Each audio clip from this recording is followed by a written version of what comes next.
te demande pardon, Charlotte. Je suis très emmerdé. Martine aussi, d'ailleurs. On ne s'attendait pas du tout à ça. Le contrôle de cette soirée nous a complètement échappé. Fred ne se rend compte de rien. On a toujours eu beaucoup de problèmes avec lui. Il n'a aucun discernement. Il se comporte comme un irresponsable. C'est pas grave. Je suis très emmerdé pour ton mari. Il perd beaucoup. T'en fais pas. C'est pas très important, hein. C'est pas la première fois qu'il joue. Il aime beaucoup ça.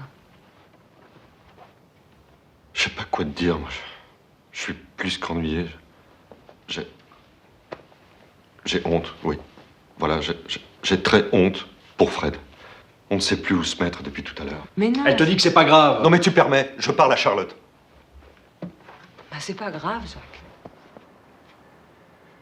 Et moi, je suis désolé, je trouve au contraire que c'est très grave. Tu essaies de me rassurer, c'est délicat de ta part. Mais je sais que c'est très grave. Non, c'est moi qui ai invité ton mari. Qui vous a d'ailleurs invité tous les deux. C'était pas pour vous faire tomber dans un guet-apens. Je te dis, et tu peux me croire que mon mari est passionné par le jeu. Il joue très souvent. Alors quelquefois il gagne et quelquefois il perd. Sincèrement, tu n'as pas à t'en faire pour ça. Et puis de toute façon, tu y es pour rien, tu pouvais pas prévoir. Mais j'aurais dû.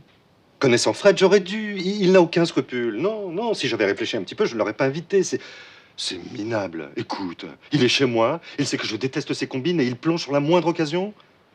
Mais il passe sa vie à essayer d'arnaquer les gens. Et alors, qu'est-ce que ça peut te faire si les gens sont d'accord?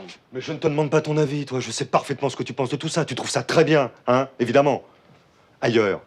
Ailleurs, je m'en fous. Il fait ce qu'il veut. Mais pas chez moi. De quoi j'ai l'air, moi, hein? J'ai l'air de quoi? Bah, je peux te le dire, si tu veux, j'ai un mot qui me vient à l'esprit. Ah ouais? Ouais, bah vas-y, dis-le. Un candidat. Quoi, un candidat? Oui, un candidat, oui, un candidat à quelque chose, tu comprends pas? Non, je ne comprends pas, je ne suis pas d'humeur à être subtil. Là, je t'assure, Georges, en ce moment, je ne peux saisir que des choses claires. Je vous dérange peut-être un peu si vous voulez parler de Non, mais pas du tout, Charlotte, tu es chez toi. Je t'ai bien regardé pendant toute cette soirée et je me suis franchement demandé si tu cherchais du travail. Tu cherches du travail? Non, je ne cherche pas de travail, j'en ai un, sois encore plus direct, je ne comprends toujours pas. Charlotte vient de te dire 3 fois que ça n'avait pas d'importance. Tu l'as pas compris, ça non plus? Elle le connaît, c'est son mari. Pourquoi tant de précautions avec lui? Tu marches sur des œufs, tu le ménages. Qu'est-ce que tu as peur de perdre? Son estime, hein, qui te serait devenue indispensable en l'espace d'une soirée. Et tu serais prêt à quoi exactement pour la garder? Ne me regarde pas que cet terrain de digné, là. Je me rappelle ces gens qui attendent des heures sous la pluie un type dont ils veulent à tout prix la signature, sans même savoir si c'est un prix Nobel ou un présentateur météo. Ouais, mais t'es toujours mieux que tout le monde, hein, Mais toi. tu l'as rencontré par hasard. Tu ne sais pas qui est ce type. Ça fait 10 ans que tu l'avais pas vu. Et tu te bats pour lui, là, contre tout le monde. Comme si c'était le plus proche de tes amis.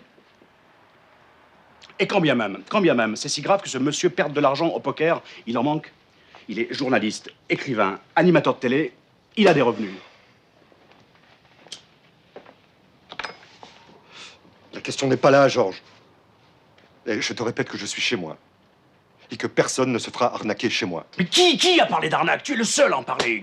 Qui sous-entend devant Charlotte que son mari est en train de se faire voler ou je ne sais quoi? Je ne veux pas te laisser dire ça. Je les ai regardés jouer pendant plus de 2 heures. Fred ne triche pas. Crois-moi, Charlotte, il ne triche pas. Il joue à la régulière. Il n'a forcé personne. Il n'y a pas de victime, Jacques. Il y a Fred qui a besoin d'argent et qui en gagne. Je ne vois rien d'immoral là-dedans, moi. Et si t'étais pas aveuglé, je devrais dire ébloui, tu t'en apercevrais aussi. C'est ta façon de voir les choses, Georges. Et ne me dis pas comment je suis et comment je devrais être. Moi, je me trouve simplement civilisé. Ouais. J'ai le sens de l'hospitalité. Le sens de l'hospitalité, Georges, ça fait 2 mois que tu en profites, tu devrais savoir de quoi je parle.